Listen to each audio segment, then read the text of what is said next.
ప్రేక్షకులందరికీ ఆత్మ ప్రణామాలు. నా పేరు చంద్రశేఖర్, దూలిపూడి, హైదరాబాద్ నుంచి. నేను ఈ పిరమిడ్ స్పిరిచువల్ సొసైటీస్లోకి వచ్చి ఇప్పటికి 15 సంవత్సరాలు అయింది. మరి పత్రికారితో ఎన్నో అనుభవాలు, వారితో కలిసి దాదాపుగా 10 సంవత్సరాలుగా జర్నీ చేస్తూ ఉన్నాను.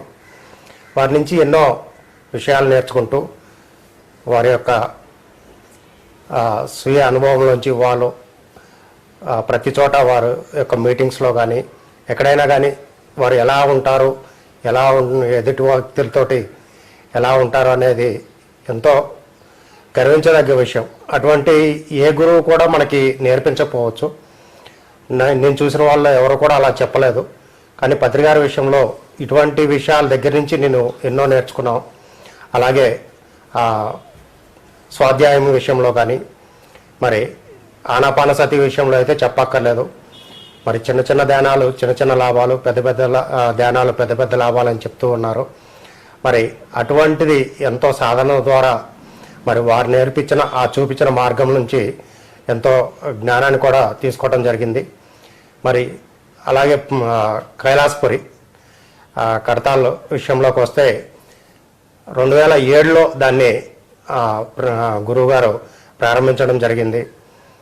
అక్కడ ఆ ప్రాజెక్ట్ని తీసుకుని 2009లో భూమి పూజ చేయటం దగ్గర నుంచి కూడా అక్కడ నాకు ఒక పాత్ర ఇవ్వటం జరిగింది.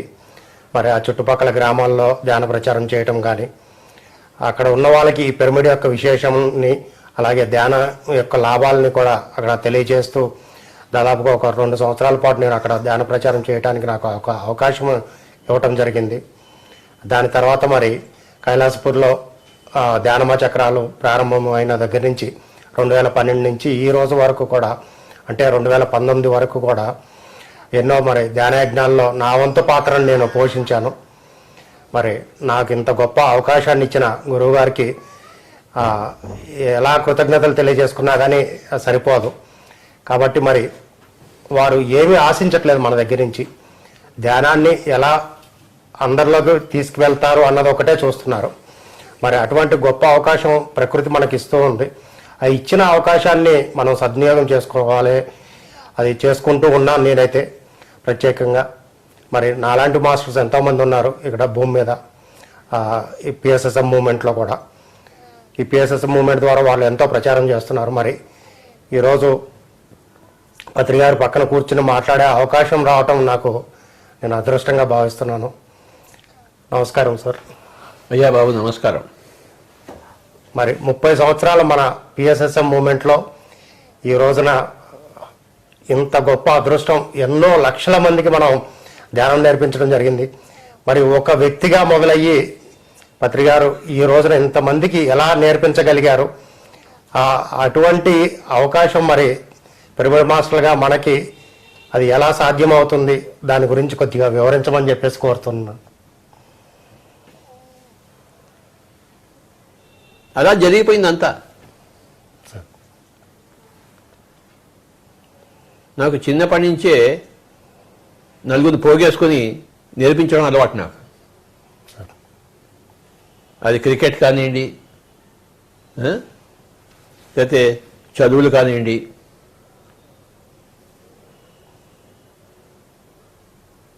నాకు తెలిసింది పక్కవాడికి చెప్పాలి అంతే. నాకు క్రికెట్ వచ్చు, బ్యాటిలా పెట్టుకోమని చెప్తాను. నాకు కెమిస్ట్రీ సబ్జెక్ట్ కాస్త తెలుసు, ఇది ఆర్గానిక్ కెమిస్ట్రీ, ఇది ఇన్ఆర్గానిక్ కెమిస్ట్రీ, ఇది ఫిజికల్ కెమిస్ట్రీ అని చెప్తుంటాను. అంటే నాకు తెలిసింది చెప్తుంటాను. అది నాకు చిన్నప్పటి నుంచి అన్ని ఫీల్డ్స్లోనూ అలవాటు. నాకు నా తోటి పిల్లలను, తోటి క్లాస్మేట్స్ని ఒక ముగ్గురు తీసుకుని వాళ్ళకి చెప్తుంటాను. చిన్నప్పటి నుంచి నా యొక్క స్థితి ఎలా ఉందంటే, నేను స్కూల్లో చదివేటప్పుడు కాలేజ్ పుస్తకాలు చదివేవాడిని, కాలేజీలో ఉన్నప్పుడు పోస్ట్ గ్రాడ్యుయేట్ పుస్తకాలు చదివేవాడిని. అంటే ఎప్పుడు కూడా పైవి చదవడమే నాకు ఇష్టంగా ఉండేది. దాంతో చిన్నప్పటి నుంచి నాకు ఒక హయ్యర్ నాలెడ్జ్ వచ్చింది ప్రతి విషయంలోనూ. ఒక మన దగ్గర ఒక హయ్యర్ నాలెడ్జ్ ఉంటే ఏమవుతుంది, మన పక్క వాళ్ళకి చెప్పడానికి వెంటనే వస్తుంది. అది లేదనుకోండి ఏం చెప్తాం మనం, చెప్పలేము. కానీ చిన్నప్పటి నుంచి ఒక హయ్యర్ నాలెడ్జ్ నాకు వస్తూ ఉండేది. ఉదాహరణకు నేను 8 ఏళ్ల వయసులోనే మహాత్మా గాంధీజీ గారిది మై ఎక్స్పెరిమెంట్స్ విత్ ట్రూత్ చదివాను. 8 ఏళ్ల వయసులో. 10 ఏళ్ల వయసులో విశ్వనాథ సత్యనారాయణ 1000 పడగలు చదివాను. 15 ఏళ్ల వయసులో స్కూల్ అయిపోయింది, కాలేజ్ ముందు సమ్మర్ హాలిడేస్ ఉంటాయి, వరంగల్లో ఉన్నాను మా అన్నగారి దగ్గర. ఆ సమ్మర్ హాలిడేస్లో నేను ఏ పని చేశానంటే 2 volumes of Indian philosophy by Pandit Radhakrishnan అవి చదివాను 15 ఏళ్ల వయసులో. ఏదో చేయడం అలవాటు నాకు. ఆ సమ్మర్ హాలిడేస్లో వరంగల్లో ఉన్నప్పుడు ఆ వరంగల్లో ఉన్న చిన్న చిన్న కొండలన్నీ ఎక్కేశాను, అన్ని తిరిగేశాను. ట్రెక్కింగ్ అది అప్పుడు నాకు ట్రెక్కింగ్ అని తెలియదు నాకు. ఆ కొండ ఉంది, అది ఎక్కాలి. వరంగల్లో హనుమకొండలో మా అన్నగారు అక్కడ పనిచేసేవారు రీజనల్ ఇంజనీరింగ్ కాలేజ్లో. మా పేరెంట్స్ అంతా అక్కడే ఉండేవాళ్ళు అన్నగారి దగ్గర. నేను వెళ్తూ ఉండేవాడిని ఎప్పుడు వస్తుంది. ఆ సమ్మర్ హాలిడేస్లో 2 పనులు చేశాను నేను. అక్కడ ఉన్న చిన్న చిన్న కొండలు, చిన్న చిన్న గుట్టలు అవన్నీ అన్నీ ఎక్కేసేవాడిని. అది ఉత్తరోత్తరం నాకు ట్రెక్కింగ్లో ఉపయోగపడింది. ఒక్కడిని వెళ్ళేవాడిని, అంతే కొండలెక్కి తిరిగి వచ్చేవాడిని. అదొకటి. రెండోదేమో Pandit Radhakrishnan 2 volumes of Indian philosophy చదివాను 15 ఏళ్ల వయసులో. అంటే ఆ వయసేనా, అది చదవలసిన వయసేనా అది కాదు. కానీ మరి 8 ఏళ్ల వయసులో మహాత్మా గాంధీని, 10 ఏళ్ల వయసులో విశ్వనాథ సత్యనారాయణ గారిని, 15 ఏళ్ల వయసులో పండిత్ రాధాకృష్ణ అంటే అది ఉంది, అది సిస్టంలో ఉంది. డిజైన్ నాకు తెలిసిలేదు, తెలియకుండా ఉంది అది. అలాగే నా తోటి ఫ్రెండ్స్కి నాకు తెలిసిన విషయాలు చెప్తూ ఉండేవాడు, అదే ఇలా ఉండాలి, ఇలా ఉండాలని చెప్పేసి. అది నాకు అలవాటు. బోధన అనేది ఒక అలవాటు. ఏదైనా సరే, ఏ సబ్జెక్ట్ అయినా సరే, నాకు బాగా తెలిసింది ఇంకోటికి తక్కువ తెలిసింది వాడికి చెప్పాలి. ఆ యొక్క జీన్స్ ఉన్నాయి ఇంట్లో నా దగ్గర. ఎక్కడి నుంచి వచ్చాయంటే గత జన్మల నుంచి వస్తాయి, మన జీవిత ప్రణాళికల నుంచి వస్తాయి. ఫ్యూచర్లో మనం ఏం చేయాలి దాన్ని బట్టి కూడా పని చేస్తుంటాం. ఏదైనా పరిస్థితి, ఏదైనా కారణాలు ఎక్కడ ఉంటాయి, గతంలో నుండి ఉంటే కారణాలు, భవిష్యత్తులో ఉంటాయి కారణాలు, వర్తమానంలో ఉంటాయి కారణాలు. నా చిన్నప్పుడు నా వర్తమానంలో ఏంటి, నా అన్నగారు నాకు పెద్ద ఐడియల్. ఆయన గొప్ప మేధావి. ఆయన ఎప్పుడు క్లాస్లో ఫస్ట్, మనమే క్లాస్లో మధ్యం. కనుక ఆ వర్తమానంలో ఉన్నాను, మా అన్నగారి వర్తమానంలో. కనుక నాకు స్టడీస్ మీద బాగా ఇంపాక్ట్ వచ్చింది. గతం నుంచి వచ్చి ఉంటుంది, ఎన్నో జన్మల నుంచి వచ్చే ఉన్నాం కదా మనం. సో గతం నుంచి వచ్చే కారణాలు ఉంటాయి, వర్తమానం నుండి కారణాలు, భవిష్యత్తులో మనం ఏం చేయాలి దాన్ని బట్టి కూడా కారణాలు ఉంటాయి. ఒక పొలంలో మనం ఏ విత్తనం వేస్తాము, మార్కెట్లో ఏది బాగుందో చూసుకుని ఇది వేస్తే ఆ పంట టైంకి వచ్చేటప్పటికి ఆ రేట్ బాగుంటుందని తెలుసుకుని దాని ప్రకారం వేస్తాం కదా మనం. అంటే భవిష్యత్తు ప్రకారం మనం వర్తమానంలో విత్తనాలు వేసుకుంటాం. కనుక ఏ మనిషికైనా కూడాను 3 రకాలు ఉంటాయి. ఒకటి వర్తమానంలో పరిస్థితులు బట్టి, రెండోదేమో గత జన్మల నుంచి వచ్చింది, మూడవదేమో ఆ పర్టికులర్ సోల్ యొక్క భవిష్యత్ ప్రణాళిక. నేను ఆ కొండలు ఎక్కుతున్నప్పుడు నన్ను ఎవరు చెప్పలేదు కొండలు ఎక్కమని చెప్పేసి. బయటికి వెళ్ళేవాడిని, ఏదో చేయాలి కదా సమ్మర్ హాలిడేస్, ఆ కొండలు ఎక్కి వచ్చేవాడిని. అలవాటు అయిపోయింది నాకు. ఇలాగే ఒకసారి ఏమైందంటే, ఒక పెళ్లికి వెళ్ళాం మా ఫ్రెండ్స్తోని, భువనగిరి. రవీందర్ రెడ్డి అని మా క్లాస్మేట్ అగ్రికల్చర్ కాలేజ్లో, వాడి పెళ్లి ఉండింది భువనగిరి. అక్కడికి వెళ్ళాము, చూసా పెద్ద కోట కనబడింది. ఓకే, అదే ఎక్కి వస్తాను రా అని చెప్పాను. అందరు కలిసి వెళ్ళాము, వచ్చాము. మొత్తం అంతా ఎక్కి దిగి వచ్చాము పెళ్లికి వెళ్ళేవాడిని. మరి దిగి వచ్చిన తర్వాత మళ్ళీ నేను చెప్పాను, నేను ఇంకోసారి ఎక్కి వస్తాను, నాకు 100 రూపాయలు ఇస్తారా మీరు అని చెప్పేసి. ఎవరు ఎక్కలేరు అన్నాడు. ఎక్కి వచ్చిన తర్వాత మళ్ళీ అది ఎక్కాలి. సరే 100 రూపాయల కోసం మళ్ళీ ఎక్కి వచ్చాను నేను. మీరందరూ ఇక్కడ ఉండి పోయేస్తుందని చెప్పేసి ఆ పైకి పోయి మరి తిరిగి వచ్చాను. అంటే నాకు అలవాటు అయిపోయింది ఆ కొండలు ఎక్కడం. మరి ఎన్ని ట్రెక్కింగ్ చేసాం అంటే ఆ భవిష్యత్తులో చేసే ట్రెక్కింగ్ కోసం నా చిన్నప్పటి నుంచి నాకు ట్రెక్కింగ్ మొదలెట్టాను. ఒకనే కొండ ఎక్కడ రావడం. అలాగే భవిష్యత్తులో ఎన్నో పుస్తకాలు చదవాలి నేను, పిరమిడ్ స్పిరిచువల్ సోషల్ మూవ్మెంట్ కోసం. అందుకోసం చిన్నప్పటి నుంచి పుస్తకాలు చదవడం మొదలుపెట్టాను. అలాగే భవిష్యత్తులో ప్రపంచానికి బోధన చేయాలి నేను. కనుక చిన్నప్పుడే మా క్లాస్మేట్స్ని పెట్టుకుని బోధన చేసేవాడు. బాగుంది sir. Yes sir. Private studies అని ఉండేవి కదా, అవును ప్రైవేట్ స్టడీస్ ఉండే సార్. అప్పుడు చాలా ఉండేదిలే, రాత్రి అంతా కూర్చొని చదువుకునేవాడు. చదువుకొచ్చేవాళ్ళు. సో ఆ బోధన అనేది ఆ జీన్స్లో ఉంది. అలాగా ఈ 3 క్యారెక్టరిస్టిక్స్ ఏమిటి? ఒక ట్రెక్కింగ్ అనే క్యారెక్టరిస్టిక్, ఒక అడ్వెంచర్ అనే క్యారెక్టరిస్టిక్, ఒక పుస్తకాలు చదవడం, పెద్ద పెద్ద పుస్తకాలు. పండిట్ రాధాకృష్ణ అంటే మామూలు వాడా, వాయమ్మో.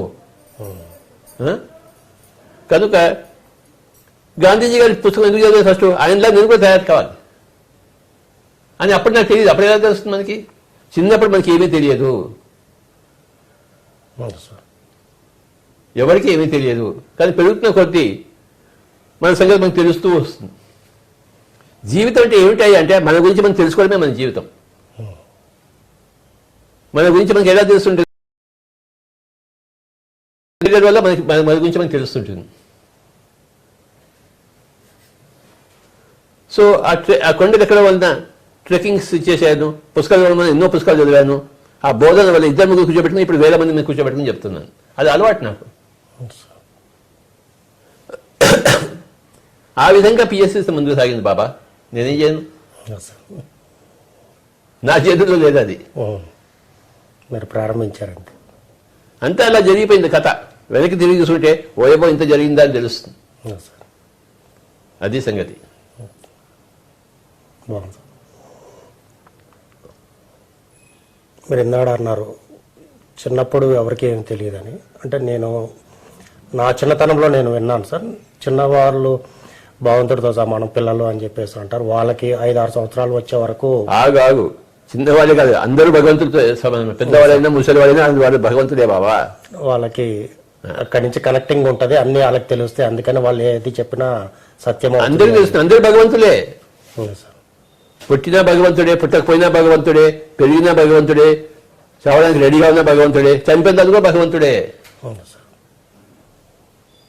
మన అందరి యొక్క తత్వం భగవంతుడే. అది కంటిన్యూస్గా ఉంటుంది ఎప్పటికీ. అది ఉండే స్థితి ఎప్పుడూ లేదు. ఆ స్థితిలోంచి మానవుడు మారిపోతున్నాడు. కనుక అదే అన్నిటికీ ప్రేరణ.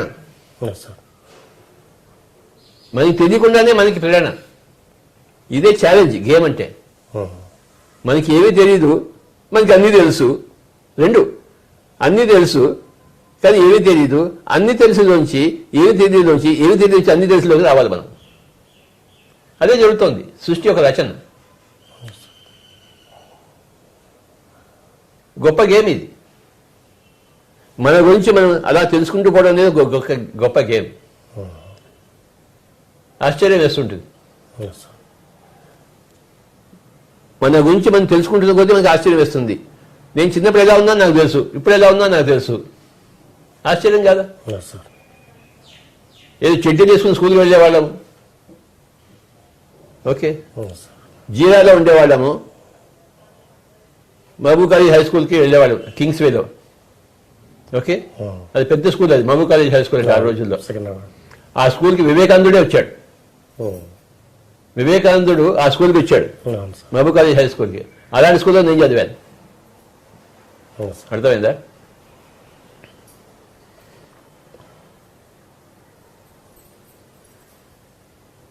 ఆ రోజుల్లో జయంతిలాల్ అని క్రికెటర్ ఉండేవాడు. అతను కూడా ఆ స్కూల్ నుంచి వచ్చాడు. అది కూడా మాకు గొప్ప. మా స్కూల్ నుంచి జయంతిలాల్ వచ్చాడని చెప్పేసి, బౌలర్, హైదరాబాద్ బౌలర్. కనుక ఆ స్కూల్లో వెళ్ళి పొద్దున్న నడిచి వెళ్ళేవాళ్ళం కింగ్స్ వేలో. మధ్యాహ్నంకి చిన్న క్యారియర్లో ఇంత పెరుగన్నం ఇంత ఆవకాయ ముక్క పెట్టుకునేవాళ్ళం ఇంటి నుంచి. నేను మా తమ్ముడు ఉండేవాడు, నాకన్నా 2 ఏళ్ళ కింద. వాడు బ్లడ్ క్యాన్సర్ వచ్చి పోయాడు వాడు 1964లో. మేమిద్దరం స్కూల్కి వెళ్ళి మధ్యాహ్నం అంతా కూర్చుని, మధ్యాహ్నం పక్కన క్లాక్ టవర్లో ఒక గార్డెన్ ఉంది, చూసావా? Clock tower.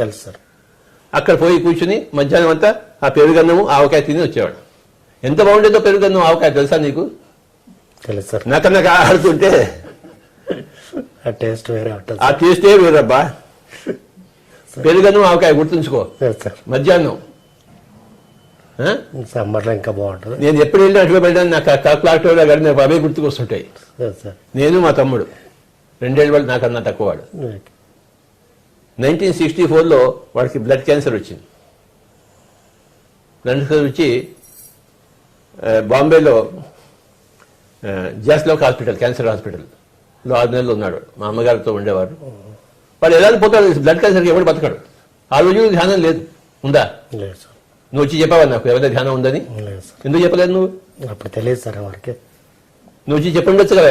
లేదు సార్. నీ దగ్గర నువ్వు నేర్చుకునేవాడిని కదా. ఇంకా నేను పుట్టలేదు సార్ అప్పుడు. పుట్టలేదా? ఎందుకు త్వరగా పుట్టలేదు నువ్వు?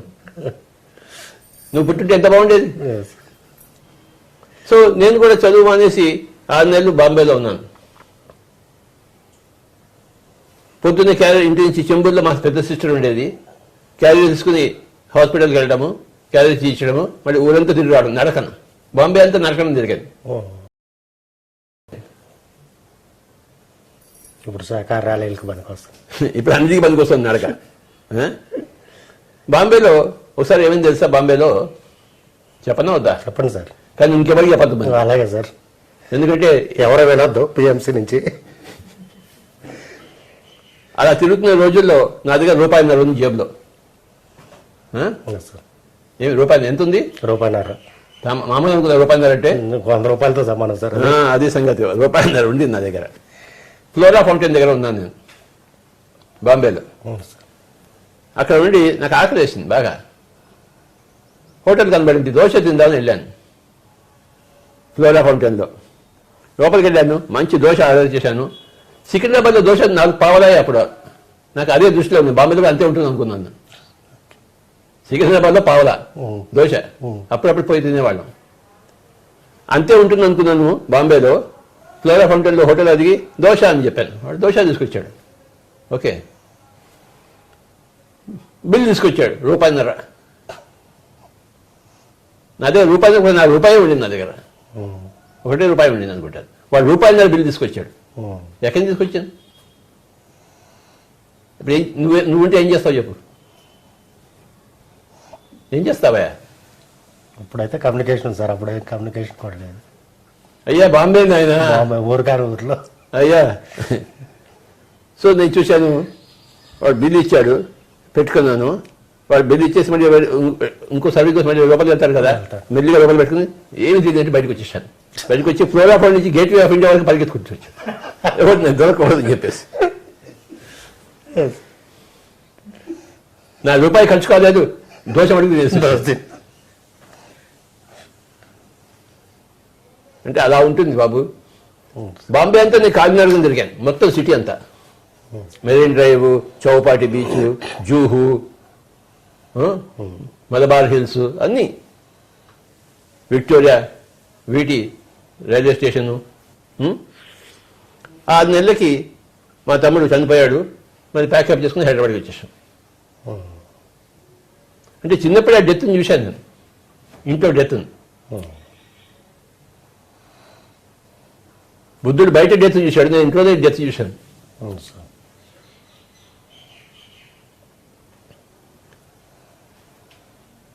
అది ప్రభావితం చేస్తుంది కదా అందరినీ. అది చేస్తున్నది కూడా నాకు తెలియదు. నాకు అప్పుడు పుట్టాడు, పోయాడు. ఓకే, అంటే కాలేజీలో ఉండేటప్పుడు వాళ్ళందరికీ కెమిస్ట్రీ చెప్పేవాడిని, డార్విన్స్ నేచురల్ సెలక్షన్ థియరీ చెప్పేవాడిని. ఓకే, తర్వాత జెనెటిక్స్ చెప్పేవాడిని. అనుకోవాడు నేను ఎక్కువ చదివేవాడిని కదా, అవన్నీ చెప్పేవాడిని. నేను 18-19 సంవత్సరాలు వచ్చేసరికి నేను ఇంగ్లీష్ లిటరేచర్ అంతా చదివాను. షేక్స్పియరు, చాసరు, మిల్టను, స్పెన్సరు, ఏజీ గార్డినరు, డోస్టావెస్కీ, టర్జనెవ్, టాల్స్టాయ్ అంతా చదివేశాను.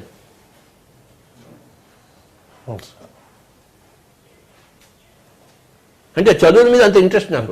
పుస్తకం దొరికిందంటే నమిలేస్తాను అంతే.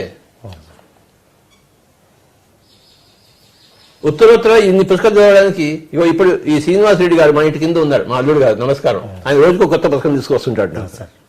నా ప్రాణాలు తీసుకుంటాడు. ఇవి తీసుకొచ్చేది నీకు నేను చదవకుండా ఉంటానా? మీకు ఇష్టమైన పని చేస్తున్నారు. రోజుకో కొత్త పుస్తకం తీసుకొస్తుంటాడు. మీరు లక్కీగా ఆయన చేతిలో ఇలా ఇరుక్కుపోయారు సార్ లాక్డౌన్ వల్ల. నా చేతిలో ఆయన ఇరుక్కున్నాడు, ఆయన చేతిలో నేను ఇరుక్కున్నా, నాకు ఇప్పటిగా అర్థం కావట్లేదు. లేదు పుస్తకాల చేతిలో ఇద్దరం ఇరుక్కుందామా? ఎన్నో కొత్త విషయాలు తెలిసినాయి సార్ చాలా మందికి. వయబో ఎన్నెన్నో కొత్త విషయాలు నాయన. Untold Sita and Yashodhara. కనుక నా చిన్నప్పటి జీవితం అలా జరిగింది. తర్వాత ఐఏఎస్ తీసుకోవాలని చదవడం మొదలుపెట్టాను. మా అన్నగారు ఏం చేశారు, అది నువ్వు ఐఏఎస్ చదవరా అన్నాడు. మా అన్నగారి మాట నాకు వేదం అప్పుడు. అందుకోసం అంతకుముందు నేను తెనాలిలో ఇన్కమ్ ట్యాక్స్ ఇన్స్పెక్టర్గా పనిచేశాను ఒక 10 నెలలు. ఇన్కమ్ ట్యాక్స్ ఇన్స్పెక్టర్ ఏంట్రా, నువ్వు వచ్చేసి హైదరాబాద్కి చదువు, ఐఏఎస్ చదువు అన్నాడు ఆయన. సరే దాన్ని రిజైన్ చేసి వచ్చాను. 1970లో నాకు income tax inspector examination pass అయ్యి ఇన్కమ్ ట్యాక్స్ జాబ్ వచ్చింది నాకు ఇన్స్పెక్టర్గా. ఆ జాబ్ వస్తే వెంటనే వదిలిపెడతారా? వదిలిపెట్టారు సార్. నేను ఒక్కటే వదిలిపెట్టాను 1970లో. 1970 నా వయసు 23 సంవత్సరాలు ఉంటుంది. 23 1970 47 23 యు ఆర్ రైట్. ఓకే, అది వదిలిపెట్టేసి ఇక్కడికి వచ్చేసి ఎంఎస్సీ అగ్రికల్చర్ చదువుతూ ఐఏఎస్ చదువుతూ 2 చదువులు మొదలుపెట్టాను. నా ఎంఎస్సీ అగ్రికల్చర్ 4 సంవత్సరాలు చేశాను. అంటే 2 సెమిస్టర్లు చదవకుండా ఉంటే 1 సెమిస్టర్ చదివేవాడిని. 2 సంవత్సరాలు పూర్తి చేయాల్సింది 4 సంవత్సరాలు చేస్తాను. ఎందుకంటే నేను ఐఏఎస్ కూడా చదువుతున్నాను కనుక. ఐఏఎస్ చదివేటప్పుడు పొద్దున్నే ఇక్కడే అంబర్పేటలో ఈ ఇంట్లోనే ఉండేవాడిని. అప్పుడు ఈ ఇల్లు లేదు, వేరే ఇల్లు ఉండేది ఇక్కడ. ఇది తీసేసి ఈ ఇల్లు కట్టాము ఇక్కడ. నేను ఇక్కడి నుంచి యూనివర్సిటీ వెళ్ళేవాడిని, పొద్దున్న వెళ్ళేవాడిని. ఇన్ని వైట్ పేపర్లు తీసుకుని పెన్ తీసుకుని ఉస్మానియా యూనివర్సిటీ లైబ్రరీ పొద్దున్న వెళ్తే మళ్ళీ రాత్రి వచ్చేవాడిని. అక్కడ ఏ పుస్తకం కంటే ఆ పుస్తకం చదవడం రాయడం అంతే, లైబ్రరీలో అంతే. అలాగే సిటీ సెంట్రల్ లైబ్రరీ, ఇంకా ఎన్నో లైబ్రరీస్ ఉన్నాయి హైదరాబాద్లో, అన్ని తిరుగుతుండేవాడు. 4 సంవత్సరాలు తిరిగాను లైబ్రరీ చుట్టూ. ఐఏఎస్ రాలేదయ్యా, నాకు ఫెయిల్ అయిపోయాను. నాకు కోపం వచ్చింది. 4 సార్లు 5 సార్లు వెళ్ళాను, ఢిల్లీకి వెళ్ళాను ఇంటర్వ్యూకి. కానీ ఇంటర్వ్యూలో ఫెయిల్ అన్నారు. నాకు తిక్కరేగింది. నువ్వేంటి నాకు ఐఏఎస్ ఇచ్చి, నేనే ఐఏఎస్ పెడతానని చెప్పేసి ఇండియన్ అన్నపాలన సర్వీస్ పెట్టాను. ఐపీఎస్కి వెళ్ళాను, పోలీస్ సర్వీస్కి. అప్పుడు కూడా ఫెయిల్ అయిపోయాడు. నువ్వేంటి నాకు ఐపీఎస్ ఇచ్చాను, నేనే ఇండియన్ పిరమిడ్ సర్వీస్ పెట్టానయ్యా. ఇండియన్ ఫారెస్ట్ సర్వీస్కి వెళ్ళాను. అక్కడ కూడాను ఢిల్లీలో వాకింగ్ టెస్ట్ ఉండింది. 4 కిలోమీటర్స్ 1 గంట నడవాలి. ఆ వాకింగ్ డిస్టెన్స్ చేసాం. All India institute medical medical checkup అయింది, అన్ని పాస్ అయ్యాయి. కానీ ఇంటర్వ్యూలో ఫెయిల్. ఎంత అవమానమైంది నాకు. నా అలాంటి ఎలాగో జీవితం ఎవరికి రాకూడదు. ఢిల్లీకి వెళ్ళడము, ఓడిపోయి రావడము, ఢిల్లీకి వెళ్ళడము, ఓడిపోయి రావడము. ఇక్కడ హైదరాబాద్లో ఎవరికి మొహం చూపించలేదు, ఎందుకంటే ఓడిపోయి వచ్చాను కదా. నువ్వు ఎప్పుడు ఓడిపోలేదు కదా దేంట్లోనూ. చాలా ఓడిపోయాను. పోయా, నా అంతా ఎప్పుడు నువ్వు ఓడిపోలేదు. అందరికన్నా ఎక్కువ ఓడిపోయింది నేనే. మేనేజ్మెంట్ ఇన్స్టిట్యూట్స్కి వెళ్ళాను, అహ్మదాబాదు, కలకత్తా. ఇంటర్వ్యూకి వెళ్ళాను, ఫెయిల్ అయ్యి వచ్చాను. ఐఏఎస్కి వెళ్ళాను, ఫెయిల్ అయ్యి వచ్చాను. అందరికీ ఫెయిల్ అయ్యాయి. అర్థమైందా? కనుక నా నరనరాలు ఫెయిల్యూర్ ఎక్కువైంది. ఫెయిల్యూర్ ఇది స్టెప్పింగ్ స్టోన్ ఫర్ సక్సెస్ అన్నారు. ఇప్పుడు అర్థమవుతోంది నాకు. అప్పుడు ఎవరిని అర్థం కాదు. అప్పుడైతే ఉడిపోసుకుందాం అనేది. ఏమయ్యా పాస్ అయ్యావా అని అడిగారు మా వాళ్ళంతా, మా ఫ్రెండ్స్ అంతా, రిలేటివ్స్ అనేవాడిని. మా అన్నగారు పెద్ద మేధావి, నేనేమో ఐఏఎస్ అవుతాను మా అన్నగారి కోరిక. కానీ మా అన్నగారి కోరిక తీరలేదు. అర్థమైందా? కానీ జీవితం నడుపుకుంటూ వచ్చాను. సూసైడ్ చేసుకోలేదు నేను. ఒకసారి సూసైడ్ చేసుకుందాం ప్రయత్నించాను. స్కూల్ అయిపోయిన తర్వాత 1963లో ఎంబీబీఎస్లో సీట్ రాలేదు నాకు. అప్పుడు జీరాలో ఉండేవాళ్ళం. ట్యాంక్ బండ్ మీద పొద్దున్నే వెళ్ళాను 4:30 కల్లా. అలా తిరిగాను, ఎవరు లేడు అక్కడ ట్యాంక్ బండ్లో. దూకుదాం చూశాను. ఎంబీబీఎస్లో సీట్ రాస్తే ఇంకెందుకు ఎదవ బతుకు? ఏమే ఎంబీబీఎస్లో సీట్ రాకపోతే ఇంకెందుకే బతుకు? నువ్వే చెప్పు. ఎంత అవమానం. దూకుదాం ట్రై చేశాను పొద్దున్నే 4:30కి. కానీ నాకు చంద్రుడి అసలు పడవు. నాకు నేను వేడి నీళ్ళు స్నానం చేయాలి. అక్కడ వేడి నీళ్ళు అన్ని చల్ల నీళ్ళు. నాయన వద్దు, నేను ఈ చల్లటి చావు వద్దు, నాకు వేడి చావు కావాలని చెప్పేసి మళ్ళీ వచ్చేసాను. అప్పటి నుంచి ఎంబీబీఎస్ అంటే పెద్ద క్రోధం. నువ్వేంటి నాకు ఎంబీబీఎస్ ఇచ్చేది, నా ఎంబీబీఎస్ నేనే పెట్టుకుంటే చెప్పేసి ఎంబీబీఎస్ అంటే bachelor of meditation, bachelor of spiritual meditation. అంటే నేను ఎంతో ఫెయిల్ అయ్యాను, అవన్నీ నాకు విధంగా నేను మార్చుకోను, పోరాను అని చెప్పేసి. నువ్వేంటి నాకు చెప్పేది, నేనే నీకు ఇస్తాను ఎంబీబీఎస్ డిగ్రీ.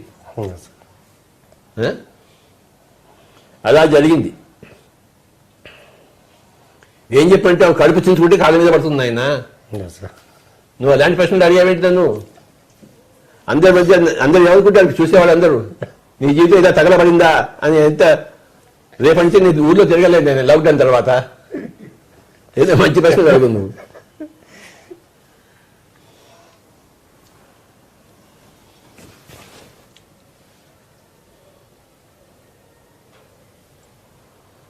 మీకు అసలు ఈ స్పిరిచువాలిటీలోకి అసలు ఎందుకు రావాలనిపించింది సార్? స్పిరిచువాలిటీలో చాలా రకాలు ఉన్నాయి, కానీ ఆనాపానసతినే ఎందుకు పట్టుకోవాలనుకున్నారు? అవన్నీ తెలియదు నాయన. 1966లో మేము విద్యానగర్లో ఉండేవాళ్ళం. మా ఇంటి పక్కన ఒక యోగా సెంటర్ ఉంది విద్యానగర్లో. ఓ రోజు కాలేజీకి వెళ్తుంటే యోగా సెంటర్ బోర్డు కనబడింది విద్యానగర్లో. ఏంటో చూద్దాం వెళ్ళాను, నాకు అంత క్యూరియాసిటీ. ఏ పుట్టలో ఏ పాము ఉందో ఇలా గెలికేవాళ్ళం అనమాట. ఆ యోగా సెంటర్కి వెళ్ళాను 1966లో. మా ఇంటి పక్క గల్లీలోనే ఉండేది విద్యానగర్లో. వాళ్ళు ఏం చేశారు, యోగాసనం నేర్పించారు, రకరకాల ఆసనాలు. వాళ్ళు నేర్పించారు, నేర్చుకుంటారు. నాకు నేర్చుకోవడం అలవాటు.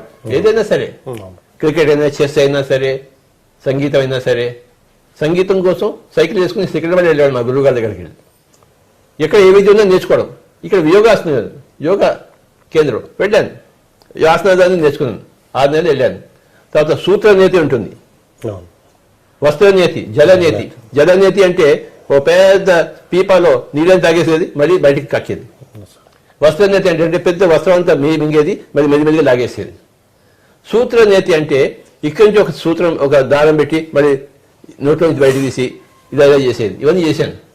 చాలా కష్టం అయ్యాయి, మళ్ళీ తుమ్ములు వచ్చేవి. చేసావా? కనుక తర్వాత వాళ్ళు ఇంకేం చేశారు, వాళ్ళు ఈ గోధుమ మొలకలు ఉండేవి. ఆ గోధుమ మొలకలు తినేవాళ్ళం. తిని చచ్చాను వేసవిది. 6 నెలలు అయిపోయింది, అక్కడ అన్నీ నేర్చుకున్నాను. ఇక్కడ ఇంకేమైనా ఉందా అని అడిగాను. ఇక్కడ ఇంత అయిపోయింది అన్నారు. యోగా సెంటర్ 1966 అయిపోయింది. నేను చేతులు దుక్కుని వచ్చేసాను. మరి ఇంకెళ్తున్నాను, ఇంకెక్కడ ట్రాన్సెండెంటల్ మెడిటేషన్ మహేష్ యోగి. ఆ రోజులో అది ఎక్కువ. అక్కడికి వెళ్ళాను. అక్కడ చెప్పారు, నీకు మంత్రం ఇస్తాను, ఎవరికి చెప్పకూడదు అన్నారు. నేను నీకు చెప్తున్నా కానీ నువ్వు ఎవరికి చెప్పకు. నాకేం చెప్పండి, షిరింగ్ అని చెప్పారు. షిరింగ్ షిరింగ్ షిరింగ్ షిరింగ్ అనుకుంటూ 2 నెలలు కూర్చున్నాను. నాకు బోర్డు కొట్టింది. నాకు అర్థమైందా? ఈ మంత్రం నువ్వు ఎవరికి చెప్పకు. నువ్వు అలాగే సార్, చెప్తావా? చెప్పండి. ఆల్రెడీ అయిపోయింది సార్, సీక్రెట్ ఓపెన్ అయిపోయింది. అది చేశాను. సో యోగాసనాలు అయిపోయాయి, మంత్రం అయిపోయింది. ఎక్కడ ఏదంటే అక్కడ వెతుకుతున్నాను. ఇది కావాలని తెలియదు, ఏది వద్దో ఏది కావాలో తెలియదా, కానీ అలా వెళ్తున్నాం అంతే. ఒకరోజు చిక్కడపల్లిలో బ్రహ్మకుమారి ఉండింది, బోర్డు కనబడింది. అదేంటో చూద్దామని వెళ్ళాను. బ్రహ్మకుమారి అక్కడికి వెళ్తే ఒక రెడ్డి గారు పెట్టారు, ఇలా చూస్తున్నామని చెప్పారు. కళ్ళు విప్పే త్రాతకం కొంచెం చేశాను, కళ్ళ మంట వచ్చింది. వద్దురా నాయన, నువ్వు వద్దు, నీ చిక్కడపల్లి వద్దు, నీ బ్రహ్మకుమారి వద్దు అని చెప్పేసి ఒకటే రోజుకి వచ్చేసాను. పుస్తకాలు కొన్నాను. ఆయన ఒరిజినల్ ఫౌండర్ బ్రహ్మబాబా, ఆయన ఏం చెప్పాడు, నాకు పుస్తకాలు చదవడం అలవాటు. ఆయన దగ్గర పుస్తకాలు కొన్నాను, బ్రహ్మకుమారి. అవి చాలా బాగా నచ్చింది నాకు. బ్రహ్మబాబా ఆయన జీవిత చరిత్ర అంతా చదివాను, చాలా చాలా బాగుంటుంది. ఆయన గ్రేట్ మాస్టర్. ఆయన నాకు పుస్తకం చదవడం అలవాటు, కానీ ఆ బ్రహ్మకుమారి దగ్గర మళ్ళీ పోలేదు నేను. అలాగే ఒకసారి ఏమైంది, హైదరాబాద్లో ఇక్కడ గోయింకాలు ఒకటి ఉంది, తెలుసా నీకు? విపස්සనా కేంద్రం. ఆ రోజులో గోయింక కూడా బాగా ఉండేది. సరే వెళ్దామని వెళ్ళాను, 10 రోజులు అంట వెళ్ళాను. రామచంద్ర భలే డిసిప్లిన్ ఉండేది. మనకి అసలు డిసిప్లిన్, నా అంత ఎలా చెత్త ఇంకోటి ఇవ్వలేడు. మనకి డిసిప్లినే లేదు. మనకి ఎవరితో మాట్లాడకూడదు, రాత్రి పడుకోవాలంటే, నిద్ర రాకపోతే పడుకోవాలంటే ఎలా పడుకుంటావు? 10 రోజులు ఉండాలంట మౌనంగా. నాకు ఒక్క రోజుకే తిక్కలేగింది. నాకు పెట్టే వేళ పట్టుకుని వచ్చేసాను. మనకి ఎక్కడ కుదురు లేదబ్బా. నచ్చితే చేస్తామని లెక్క తెచ్చకపోతే చేయము. పుస్తకాలు కొన్ని మట్టుకు వస్తాను. ఏమిటో చెప్పాడు వాళ్ళు ఏం చెప్పారు? ఆ సత్యనారాయణ గోయిక గారు ఆయన జీవిత చరిత్ర ఏమిటి, ఆయన బర్మాకి వెళ్ళాడు, బర్మా నుంచి వచ్చాడు, అవన్నీ విషయాలు తెలుసు. అది ఇంట్రెస్ట్ మనకి.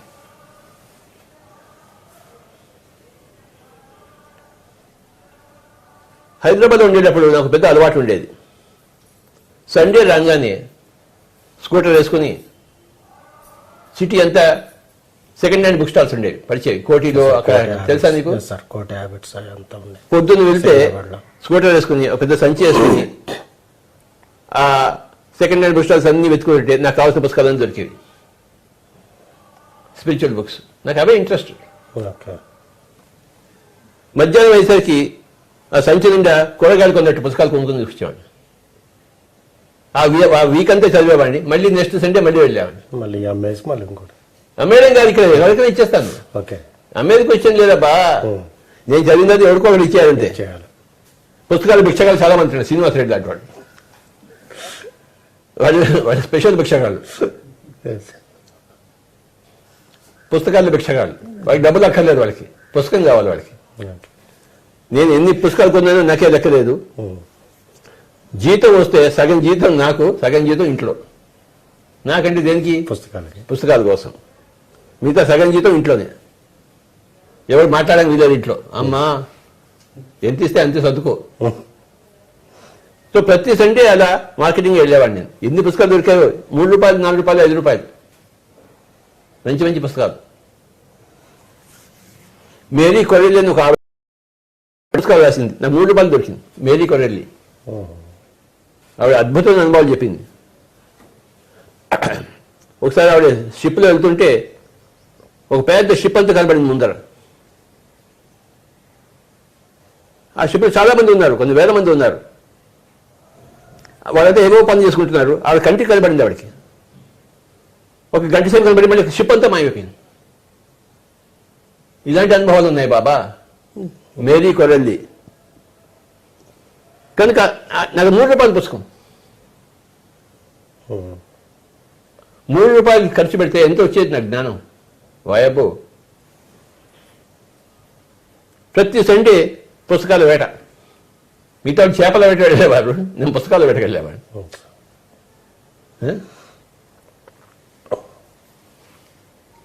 ఉస్మానియా యూనివర్సిటీ నుండి కొన్ని పుస్తకాలు దొంగలించాను తెలుసా నేను. నాకు కావాల్సిన పుస్తకం దొరుకుతుంది అనుకో, ఇక్కడ పెట్టుకుని వచ్చేసాడు. ఎవరు చెప్పద్దు?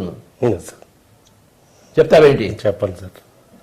చెప్పాలంటే నీ ఇంటి మీద బాంబేస్తాను. అలాగే నేను అసలే రాయలసీమ వాడిని.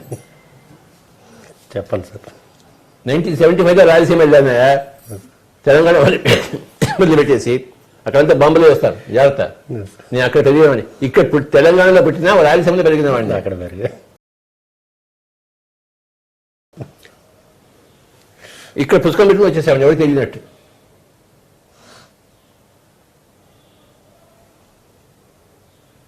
ఇప్పుడు ఎవరి మీద నా మీద కేసు పెట్టి హాయిగా జైలుకి వెళ్తాను. జైల్లో కూడా లాక్డౌన్లే కదా, ఇక్కడ ఎలా లేదు లాక్డౌన్. జైల్లో ఏమవుతుందా? లాక్డౌన్లే కదా. కనుక చేసిన తప్పుకి ఎప్పుడు అనుభవించాలో గుర్తుంచుకో. నేను పుస్తకాలు దొంగతనం చేశాను, ఓకే, నా మీద ఎవరైనా కేసు పెడితే హాయిగా జైలుకి వెళ్తాను, లాక్డౌన్లో హాయిగా జీవిస్తాను నేను, నో ప్రాబ్లం. శ్రీకృష్ణ జన్మస్థానం అర్థమైందా? ఒకసారి ఏమైందంటే యూజీ కృష్ణమూర్తి అని ఒక ఆయన ఉన్నాడు. ఆయన ఉప్పలూరి గోపాలకృష్ణమూర్తి, ఆయన పెద్ద పేరు ఉండేది ఆ రోజుల్లో. ఆయన దగ్గర వెళ్దామని చెప్పేసి వెళ్ళాను ఒక్కడి. నేను ఎక్కడ మన చార్మినార్ దగ్గర ఉండేవాడు ఆయన. చాంద్రాయణ గుట్ట ఉంది కదా, అక్కడ అటువైపు వెళ్ళాను. ఓ సండే వెళ్ళాను. సండే ఆయన క్లాస్ చేస్తుంటాడు. వెళ్ళేసరికి ఓ 200 మంది కూర్చున్నారు యూజీ కృష్ణమూర్తి దగ్గర, ఉప్పలూరి గోపాలకృష్ణమూర్తి. ఆయన గొప్ప మేధావి అని చెప్పేసి, ఎన్లైటెడ్ మాస్టర్ అని చెప్పేసి. నేను వెళ్ళాను. చూడాలి కదా ఎన్లైటెడ్ మాస్టర్ అంటే. ఆయన రమణ మహర్షిని ఒకటే తిడుతున్నాడు. ఆయన నాకు తిక్కలేగింది. ఆ 200 మందిలో నేను లేచి ఈ ఉప్పలూరి గోపాలకృష్ణ తిట్టేశాను. అసలు నువ్వెవడో మాట్లాడాలని చెప్పేసి అధ్వానంగా మాట్లాడి పరిగెత్తుకు వచ్చింది నన్ను కొడతారని చెప్పేసి కొట్టేదాకా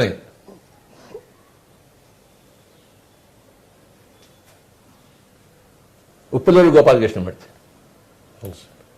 ఆ రోజులో మనం రిబల్ మనం అర్థమైందా? ఎవరికి లెక్క చేసేవాళ్ళం కాదు.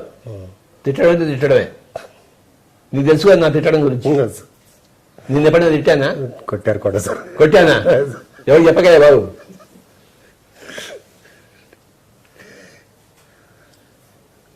తర్వాత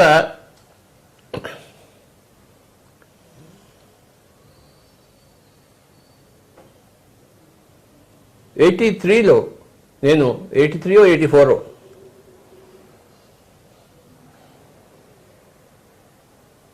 ఏదైనా మంచి సొసైటీకి చేరాలని నేను థియోసాఫికల్ సొసైటీకి చేరాను హైదరాబాద్లో. తెలుసా? ఏదో చేయాలి కదా మనం. థియోసాఫికల్ సొసైటీలో చేరాను, మెంబర్గా చేరాను. ఇక్కడ ఆఫీస్ దగ్గర వాళ్ళ మెయిన్ ఆఫీస్ ఉంది. అక్కడ పోయి నేను పుస్తకాలు చదువుకుంటూ ఉండేవాడిని. అక్కడ నేను ఒక్కడే కొన్నాను, మిగతా అంతా 77 80 ఏళ్ళ వాడు, అంత ముసలివాడు. రోజు పుస్తకం కూడా చదువుతూ ఉంటారు. ఆ పుస్తకాల కోసం వెళ్ళేవాడిని. తర్వాత కొన్ని రోజుల తర్వాత ఇక్కడ మూడు బ్రాంచెస్ నేను స్థాపించాను హైదరాబాద్ సిటీలో. థియోసాఫికల్ సొసైటీ తెలుసా నీకు? తెలుసు. ఈ హైదరాబాద్లో 3 సొసైటీని స్థాపించాను నేనే. మన ఉప్పల్ దగ్గర ఒకటి, తర్వాత సికింద్రాబాద్లో ఒకటి, ఇంకో చోట 3 బ్రాంచెస్ నేనే స్థాపించాను.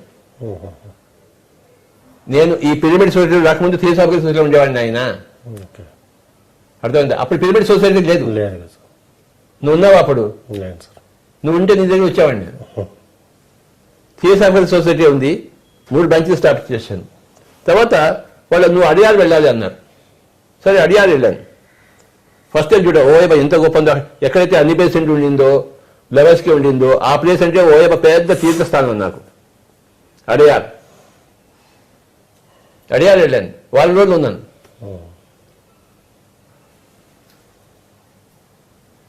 '85లో 86 ఇక్కడ హైదరాబాద్లోనే ఇంకో పత్రి అని ఒక ఆయన ఉండేవాడు. ఆయన వైస్ ప్రెసిడెంట్ థియోసాఫికల్ సొసైటీకి. ఆయన నాకు ఇక్కడ కలిశాడు. ఆయన రిఫరెన్స్ తీసుకుని ఇక్కడ అడియాలు వెళ్ళాను. ఆయన కూడా పత్రియే.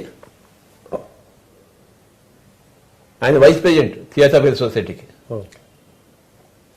ఆయన ద్వారా వెళ్ళాను, 4 రోజులు ఉన్నాను. అక్కడ వాళ్ళు కొన్ని పూజలు కూడా చేయడం మొదలుపెట్టారు. నాకు పూజలు అంటే ఇష్టం లేదు. అప్పటికే ఎన్లైట్మెంట్ అయిపోయాం కదా, ఎలా గొడవ. అక్కడ మెడిటేషన్ ఉండేది కాదు, అన్ని పుస్తకాలు చదవడం మొదలుపెట్టారు.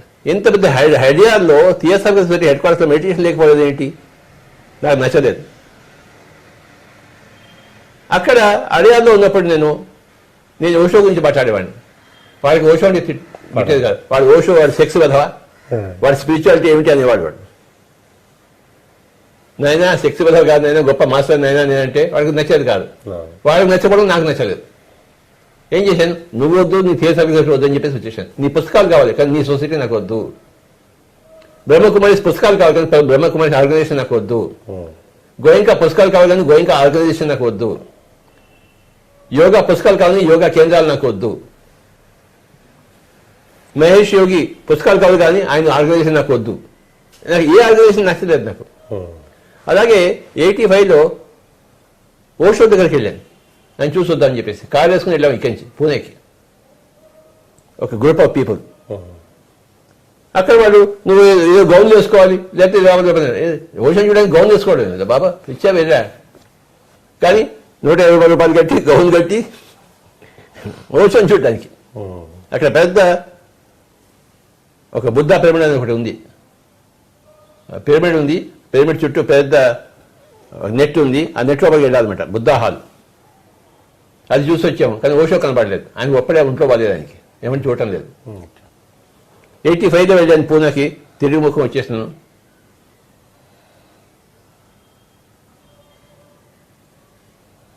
అప్పటికే మన వాళ్ళకి హైదరాబాద్ గ్రూప్లో చాలా మంది థర్డ్ డే ఎక్స్పీరియన్స్ ఉన్నాయి. మీకేమైనా థర్డ్ డే ఎక్స్పీరియన్స్ ఉంది? థర్డ్ డే అంటే అంతా బోటక ఉన్నారు వాడు. యదృశ్యం తదృశ్యం అంట ఎలా ఫిలాసఫీ వాడు. ఈ చూసేదంతా అదంతా బూటకం అని అన్నాడు. సో అదే థియోసాఫికల్ సొసైటీకి వెళ్తే ఓషో బూటకం అన్నారు, ఓషో దగ్గరికి వెళ్తే థర్డ్ ఐ లోపసాంగ్ లోప ఇదంతా బూటకం అన్నారు. నాకు నచ్చలేదు. నచ్చకపోయినా మళ్ళీ ఓషోని చూడాలని చెప్పేసి సజీవంగా ఉన్నాడు కదా ఆయన. 85లో వెళ్ళాను, మళ్ళీ 86లో కూడా వెళ్ళాను పూణేకి. కాళేశ్వరం వెళ్ళాం నలుగురు. ఆ గౌన్లకి డబ్బులంతా ఇచ్చేసి లోపలంతా తిరిగి వచ్చాం, కానీ ఓషో లేదు అక్కడ. థర్డ్ అనుభవం ఎవరికి అక్కర్లేదు, వాడికి బాగా ఎగరడం కావాలంతే, మ్యూజిక్ పెట్టుకుని ఎగరడం కావాలి. డైనామిక్ మెడిటేషన్ అంటే మ్యూజిక్ పెట్టుకోవాలి, ఎగరాలి బాగా. నాకేమో ఎగరడం రాదు. అయ్యా నాకు ఏ ఆర్గనైజేషన్ నచ్చలేదయ్యా. ఏం చేయమంటావు నన్ను? అన్నిటిని రంగరించి అంటే ఎన్ని చోట్లకి వెళ్ళాను చూడు నేను. ఆల్మోస్ట్ ఉన్నాయన్నీ తిరిగేశారు సార్. నాకు నచ్చలేదు. రామకృష్ణ మిషన్కి వెళ్ళేవాడిని. ఎందుకు వెళ్ళేవాడిని? అక్కడ మంచి హాల్ ఉంది. స్వామి రంగనాథానంద క్లాసులు చెప్పేవాడు. కానీ 9 o'clock ఆయన క్లాస్ చెప్తానంటే 8:30కే బిస్మిల్లా ఖాన్ సంగీతం పెట్టేవాడు. నేను ఆ సంగీతం మీద వచ్చేసాను బయటికి. 8:30కే వెళ్ళేవాడిని రామకృష్ణ మిషన్కి. హాఫ్ అన్ అవర్ బిస్మిల్లా సంగీతం విని అటు రంగనాథ స్వామి ఇటు బయటకు వచ్చేసేవాడిని. నాకు బోర్ కొట్టిన వేదాంతం అంతా. No Ranganatha Swamy, no Ramakrishna machine. అక్కడ రామకృష్ణ మందిరం ఉండేది. అక్కడ పోయి హాయిగా కూర్చొని మెడిటేషన్ చేసుకునేవాడిని. మిగతా అంతా భజన చేసేవాడిని, నేను మెడిటేషన్ చేసుకుని వచ్చేవాడిని. అంటే నేను తిరగని చూడలేదు, ఎక్కడ నిలవలేదు. ఏమిటో మనకి నచ్చలేదు ఏవి. ఒకటి ఉంటే రెండు ఉండవు, రెండు ఉంటే మూడవది ఉండదు. అక్కడ మనకి అన్నీ కావాలి. అర్థమైందా? చివరికి ఏం తెలిసిపోయింది? మనమే స్టార్ట్ చేయాలి బాబా. ఎక్కడికైనా నాకన్నా ఎక్కువ ఎవరు కనపడలేదు నాకు. వెళ్ళాను, సిన్సియర్గా వెళ్ళాను. ఎక్కడ నాకెందుకు శిష్యరికం చేయడం అలవాటు. సంగీతంలో చేశాను నేను. సంగీతంలో చేసింది శిష్యరికం, ఆధ్యాత్మికంగా ఎందుకు చేయను నేను? సంగీతంలో పూర్తిగా శిష్యరికం చేశాను. మా ఫ్లూట్ గురువు గారు టిఎస్ చంద్రశేఖర్ గారి దగ్గర, తర్వాత పినాకపాణి గారి దగ్గర. అర్థమైందా? శిష్యరికం చేయడం నాకు తెలుసు. మరి ఆధ్యాత్మికంగా ఎక్కడ శిష్యరికం చేయలేదు. చేయడానికి నాకు ఆ లోపల నుంచి ఏమి తన్నుకు రాలేదు. అయితే రామకృష్ణ మిషన్లో ఎంతోమంది స్వామీజీలు ఉన్నారు, వాడికి తన్నుకు రావాలి కదా. వాళ్ళని చూస్తే కళకు నమస్కారం పెట్టేసి వాడికి దాసం అవ్వాలి కదా. అయ్యానా? కాలేదు. ఎందుకు కాలేదు? నాకు అది నచ్చలేదు. ఎప్పుడు కూడాను నీకన్నా తక్కువ వాళ్ళ దగ్గర నువ్వు ఎప్పుడు వెళ్ళలేవు. నీకన్నా ఎక్కువ వాళ్ళ దగ్గరికి నువ్వు వెళ్ళగలవు. అర్థమైందా? అది ఎక్కువ తక్కువ నీకు తెలియదు, కానీ నీ హృదయం ఒప్పుకోదు అక్కడ పోవడానికి. నీకు బ్రెయిన్ పరంగా నీకు తెలియదు ఏది గొప్ప ఏది గొప్ప తక్కువ అని చెప్పేసి, కానీ నీ హృదయం చెప్తుంది ఇక్కడ కాదురా అని చెప్పేసి. సో నేను తెలుగుని చూడలేదు. అయితే పుస్తకాలను చదివాను. ప్రతి వాళ్ళు ఆర్గనైజేషన్ పుస్తకాలను చదవడం ఇంపార్టెంట్. ఏ ఆర్గనైజేషన్ అయినా. అడాల్ఫ్ హిట్లర్ అయినా మైండ్ క్యాంప్ చదివాను, కార్ల్ మార్క్స్ది దాస్ క్యాపిటల్ చదివాను. ఎవరు ఏ పుస్తకం చదివాను నేను పుస్తకం చదువుతాను. అందరూ నాదే చూస్తున్నారు. వాడు కమ్యూనిస్ట్ కానీ, ఎథియిస్ట్ కానీ, థియిస్ట్ కానీ, భక్తి కానీ, వేదాంతంలో కానీ, వివేకానంద పుస్తకాలను చదివాను. రామకృష్ణ పుస్తకాలు, గాస్పెల్ ఆఫ్ రామకృష్ణ అవన్నీ చదివాను నేను. పుస్తకాలు చదువుతాను, ఆ ఆర్గనైజేషన్లో పోను. ఓషో పుస్తకాలు చదివాను. ఇంకోసారి ఏమైందంటే యోగానంద పరమహంస గురించి తెలిసింది, క్రియాయోగా. అదేంటో చూద్దామని చెప్పేసి వాళ్ళకి లెటర్ రాశాను. వాళ్ళకి లెటర్ రిప్లై వచ్చింది. ఇది లెటర్ రూపంగా మేము చెప్పము, ఇది స్ట్రిక్ట్ సీరియస్ ప్రైవేట్గా చెప్తాము, మీరు రాంచీకి రావాలన్నాడు. నా బొంత నేను ఎందుకు చెప్తాను రాంచీకి? నాకు ఇక్కడ చెప్పండి అని చెప్తాను. ఇస్తే లెటర్కి రిప్లై ఇస్తారు. ఒక సంవత్సరం పెట్టు లెటర్లన్నీ గడిచాయి నాకు రాంచీకి. క్రియాయోగం అంటే నాకు తెలుసుకోవాలి కదా. సీక్రెట్ సీక్రెట్ సీక్రెట్ నాకు సీక్రెట్ అర్థం కాలేదు. నాలాంటి నీ శిష్యుడు నీకెక్కడ దొరుకుతాడు అసలు? నాలాంటి వాడు నువ్వు చెప్పకపోతే నువ్వెందుకు అక్కడ పనికి మానేవాడివి, రాంచీ వాడివి? నో. ఒక సంవత్సరం ఉత్తర ప్రత్యుత్తరాలు చేసి మానేశానిక. నో రాంచీ, నో యోగానంద పరమహంస అని చెప్పేసి. తర్వాత రాంచీకి వెళ్ళినప్పుడు అవన్నీ చూసి వచ్చాను. యుక్తేశ్వరి ఉన్న చోటుకి వెళ్ళాను, రామకృష్ణ పరమహంస పుట్టిన ప్లేస్ వెళ్ళాను, కామార్పుకూరు అవన్నీ తిరిగాను. Sight seeing. రాంచీకి వెళ్ళాను, ఆ పుస్తకాలు చదివాను, కానీ వాళ్ళ ఆర్గనైజేషన్ చేయాలను. అర్థమైందా? పిఎస్ఎస్ఎంలో ఉన్న పుస్తకాలు అసలు ఎక్కడా దొరకవు కూడా ఎవరికి. ఇది మన పిఎస్ఎస్ఎం హిస్టరీ ఆయన. సార్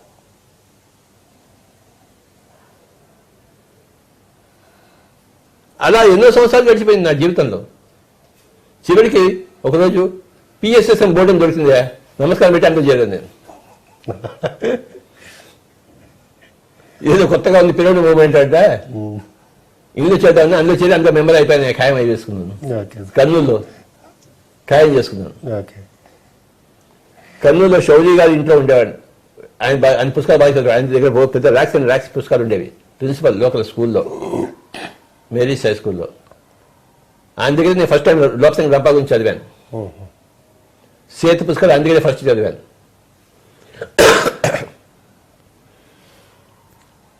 వాళ్ళ ఇంటి మిద్దె ఒక చిన్న రూమ్ ఉండేది. అక్కడ నేను ఒక బోర్డు పెట్టేసి meditation enlightenment centre first board పెట్టడం జరిగింది. 1990 మే ఫస్ట్ బోర్డు అది మన పిఎస్ఎస్ఎంకి. ఏం చెప్పాను? Meditation and enlightenment centre. రెండు వర్డ్స్. ఎవడో ఒకడు 10 మంది వాడు వచ్చేవాడు, గడ్డ మాసిన వాడు దొరుకుతాడు కదా, నీలాంటి వాడు ఎవడో ఒకడు.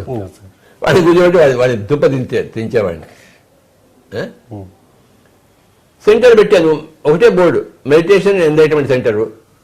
ఈ రెండు వర్డ్స్ నేను చెప్పాలని చెప్పేసి మా అక్కడ షౌరీ గారి ఇంటి పక్కనే ఒక లెటర్ ప్రెస్ ప్రింటింగ్ ఉండే. లెటర్ ప్రెస్ తెలుసు కదా, ఆఫ్సెట్ కాదు, చిన్న చిన్న తీసి ఇలా పెట్టి ప్రింట్ చేస్తారు, ఓల్డ్ స్టైల్. అందులో ఒక చిన్న కాగితం ప్రింట్ చేశాను అనమాట. ఏది? What is meditation, what is enlightenment. రెండే. మెడిటేషన్ అంటే ఏంటి నాకు తెలిసింది.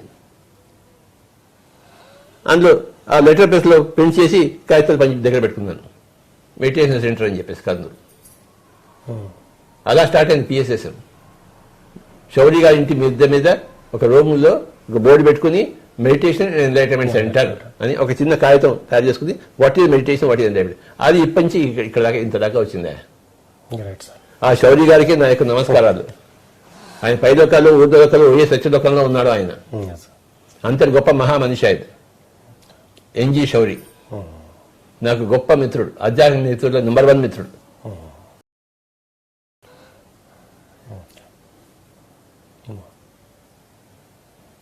కర్నూలు నాకు చాలా ఇచ్చిందే.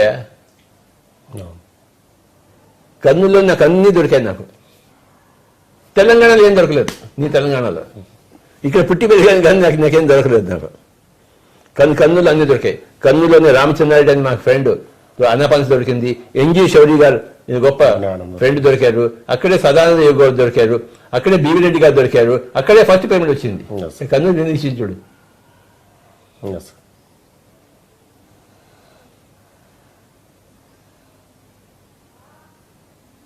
మీ ప్రస్థానానికి అక్కడ నాంది పలికింది. కర్నూలుకి నమస్కారం పెట్టుకుంటూ ఇంకా చాలా ఇంకేమైనా ఉందా? బుద్ధుడి దగ్గర ఆనందుడు అని చెప్పేసి నేను చూశాను సార్ మిమ్మల్ని. ఒక రోజు ఏమైందంటే ఓ 4-5 మనుషులు మేము కలిసి విజయవాడకి వెళ్ళాం. 1985లోనో 86లోనో, 85 అనుకుంటాను. ఒక చిన్న మినీ బస్ తీసుకుని విజయవాడకి వెళ్ళాం. అక్కడ ఒక స్వామీజీ గారు ఉన్నారు. ఆయన స్వామీజీని చూద్దామని వెళ్ళాం 1985లో. ఒక మినీ వ్యాన్ తీసుకుంది. ఒక 6 మాస్టర్స్, పిరమిడ్ మాస్టర్స్, హైదరాబాద్లో ఫస్ట్ గ్రూప్ అది. ద్వారక, జ్ఞానేందరు, చందరు, బద్రీనారాయణ ఇలాంటి వాళ్ళంతా ఉండేవారు. అర్థమైందా? వెళ్ళాము, అక్కడ ఒక స్వామీజీని చూసాము. మరి తిరిగి వస్తున్నాం విజయవాడ నుంచి. 1985లో జరిగింది. తిరిగి వస్తున్నప్పుడు పొద్దున్నే ఆ బస్సులో ఉన్నాము. 6 ఉన్నాము. Mini bus. 6 ఉన్నాం. 6-7. నేను వెనకాల కూర్చున్నాను లాస్ట్ సీట్లో. ఫ్రంట్ సీట్లో ఆ బద్రీనారాయణ అనే అబ్బాయి కూర్చున్నాడు, మంచి మాస్టర్.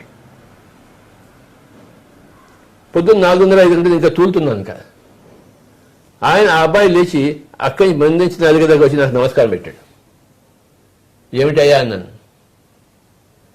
మెసేజ్ వచ్చింది, ఇప్పుడు నాకు బుద్ధుడు వచ్చాడు, బుద్ధుడు వచ్చి చాలా రకరకాలుగా అన్ని గీసి నాకు చూపిస్తున్నాడు, ఇలా జరుగుతుంది ఇలా జరుగుతుంది ఇలా జరుగుతుంది ఇలా జరుగుతుంది అని చెప్పేసి ప్లాన్ అంతా ఇచ్చాడు, అన్ని గీతలన్నీ ఉన్నాయి.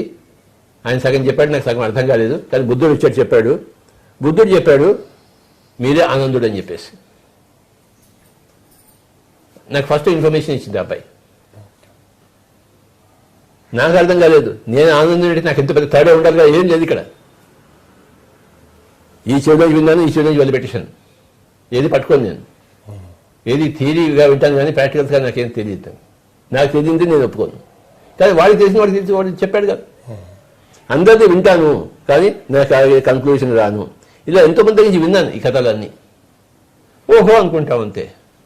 అనుకుని ఏం చేస్తాము, ఈ చెడు నుంచి అనుకుని ఆనందుడిని చాలా గొప్పవాడు. నేను ఈ విధమైన గొప్పవాడు అవుతాడు? నా గురించి నాకు తెలుసు కదా, నీ వెదవతాల గురించి నీకు తెలియదేమే. ఎన్నో దాచిపెట్టింటావు ఇంటి వాళ్ళ దగ్గర నుంచి. దాచిపెట్టావా?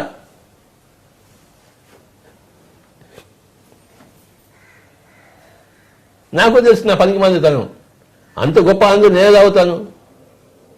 కానీ వాడు చెప్పింది అపనమ్మకం లేదు, వాడు చెప్పింది కరెక్టే. ఓకే, నేను విన్నది కరెక్టే, కానీ నాకు దానికి సంబంధం లేదు. అది సంగతి.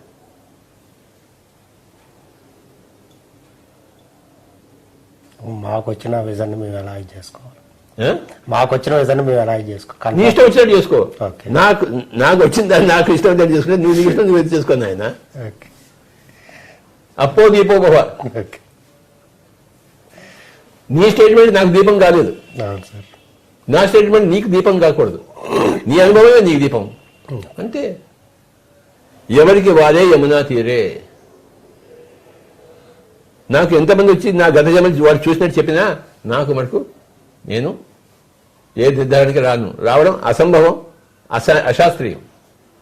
నా అనుభవం చేస్తే నేను వస్తాను. ఇప్పటిదాకా నా అనుభవం చెప్పాను కదా, ఎంతమంది దగ్గరికి వెళ్ళి తిట్టి వచ్చాను కొట్టి వచ్చాను అని చెప్పేసి నా అనుభవం నేను చెప్తాను. నా అనుభవం నుంచి నేను తప్పకుండా చెప్తాను, నాకు ఇది జరిగింది, నాకు నచ్చలేదు, ఆ ఆసనం నాకు నచ్చలేదు, ఓషో థర్డ్ ఐ గురించి మాట్లాడకపోవడం నాకు నచ్చలేదు. ఓషో కాదు, సిఎస్ఐ సొసైటీ వాళ్ళు ఓషోని తిట్టడం నాకు నచ్చలేదు, బ్రహ్మకుమారేష్ వాళ్ళు తాతకం చేయడం నాకు నచ్చలేదు. నచ్చలేదు ఏం చేస్తామయ్యా?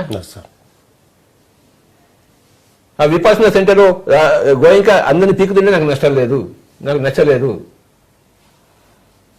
ఉప్పలూరు గోపాల్ చేసిన మధ్య రమణ మహర్షిని తిట్టడం నాకు నచ్చలేదు. పో. మహేష్ యోగి మంత్రి నాకు నచ్చలేదు. ఏం చేసుకుంటావు? చేసుకోపో, రిపోర్ట్ చేసుకో మహేష్ యోగికి. సిఎస్ఆర్ గురించి ఆ పూజలు నాకు ఇష్టం లేదు అంతే. నాకు ఇష్టం వచ్చింది నేను చేస్తాను, ఆయన ఇష్టం లేకుండా ఎలా చేస్తాడా? భగవద్గీత ఏం చెప్పాడు? యథా ఇచ్చేసి తథాగురు అన్నాడు కదా, అనలేదా? నేను చెప్పినట్టు నువ్వు చెయ్యి అన్నాడా? మరి వాడికి తెలిసినట్టు వాడు చేశాడు మహేష్ యోగి, ఓషోకి తెలిసినట్టు ఓషో చేశాడు. లోక్సంగ్ రంప యూపల్ పుస్తకంలో అన్ని బాగా చెప్పి చివరి చాప్టర్లో మాంసం తినమని చెప్పాడు లోపసాంగ్ రంప. నేను ఒప్పుకుంటానేంటి? నువ్వు ఒప్పుకుంటావా? కానీ లోపసాంగ్ రంప అంటే గొప్ప యోగే మాంసం తినమని చెప్పాడు, ప్రోత్సహించాడు. నేనేం చేశాను? ఆ తర్జుమా చేసినప్పుడు తెలుగులో ఆ చాప్టర్ తీసి పడేశాను. ఆయన రాసిన పుస్తకంలో ఆ చాప్టర్ ఉంది, నేను తర్జుమా చేసిన ఆ పుస్తకం ఆ చాప్టర్ లేదు. నాకు అది నచ్చలేదు అంతే. ఆయన చెప్పిన దాన్ని నువ్వు కౌంటర్ చేస్తావంటే నా ఇష్టం, నాది. ఎవరు ఏది చెప్పినా కూడాను మాంసం తినమని చెప్పినా నేను మాసం ఖచ్చితంగా చెప్పను, అది నాకు ఇష్టం లేదు. మా అన్నగారే మాంసం తినడం మొదలుపెట్టారు హాంకాంగ్కి వెళ్ళి. ఒకరోజు ఏంటంటే హాంకాంగ్ వెళ్ళాను 1987లో, 2 నెలలు సెలవు మీద. మా అన్నగారు అంటే నాకు ప్రాణం. ఆయన రాముడు, నేను లక్ష్మణుడు. నీకు రామలక్ష్మణుడు కథ తెలుసా నీకు? రామాయణం తెలుసు. రాముడు ఎలాంటి వాడు, లక్ష్మణుడు ఎలాంటి వాడు? అలాంటి వాడు నాకు మా అన్నగారు. ఆయన రాముడైతే నేను లక్ష్మణుడిని. ఆయన దూకమంటే దూకుతాను. కానీ ఒక రోజు ఏమైందంటే ఆ హాంకాంగ్లో 1987లో, హాంకాంగ్ తెలుసా నీకు? హాంకాంగ్ అన్ని బాగానే ఉన్నాయి, రోజు బాగా అన్ని బాగా నవ్వుతూ అన్ని బాగున్నాయి. ఒక రోజు ఏమైందంటే ఆ ఫ్రిడ్జ్ తీసి చూశాను, ఇంత పెద్ద మాంసబుద్ధ దొరికింది, కనబడింది నాకు. అంతే, నా హృదయం పగిలిపోయింది. మా సొంత రాముడు మా అన్నగారు నన్ను పెంచి పెద్ద చేసిన అన్నగారు మాంసం తింటున్నాడా ఈ బ్రాహ్మణ కులంలో బట్టి నా తండ్రి దగ్గర పుట్టేసి ఎలా ఉంటుంది చెప్పా. ఇంట్లో ఉన్న ఫ్రిడ్జ్లో ఇంత పెద్ద మాంసం ముద్ద ఉంటే నా వల్ల అవుతుందా? కట్, నో రాముడు, నో అన్నగారు, అయిపోయింది, దాంతో అయిపోయింది, ఆ చాప్టర్ అయిపోయింది. అంతకుముందు అన్నగారు ఓయబ రాముడు, నేను లక్ష్మణుని. రామాయణంలో రావణవధ జరిగినప్పుడు నా జీవితంలో రామవధ జరిగింది. రాముడిని ఎవరు వధించాడు? లక్ష్మణుడు. కత్తితో వధించలేదు, హృదయంలో రాముడిని చీల్చి చెండేశాడు. ఇక్కడ లేడు ఇక. అంతవరకు హృదయంలో ఆంజనేయుడు హృదయంలో రాముడు ఉన్నట్టు ఉండేవాడిని. నా హృదయంలో ఎప్పుడైతే ఆ మాంసం ముద్ద చూశానో అయిపోయింది కథ. గతం గత.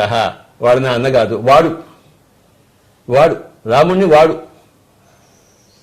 ఎవరైనా అంటాను నేను మాంసం తినేవాడని, వాడు అని అంటాను. వాడు అని అంటానేంటి?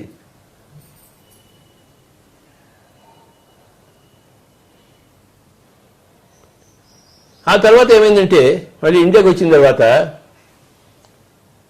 మా అన్నగారి పిల్లలు ఉన్నారు, వాళ్ళు నా దగ్గరికి వచ్చేవారు. వాళ్ళకి నేను ఆటోమేటిక్ రేటింగ్ ఇవన్నీ నేర్పించేవాడిని. వాళ్ళు బాగా మెసేజ్ వచ్చేసేవి. ఇది మా అన్నగారికి నచ్చలేదు.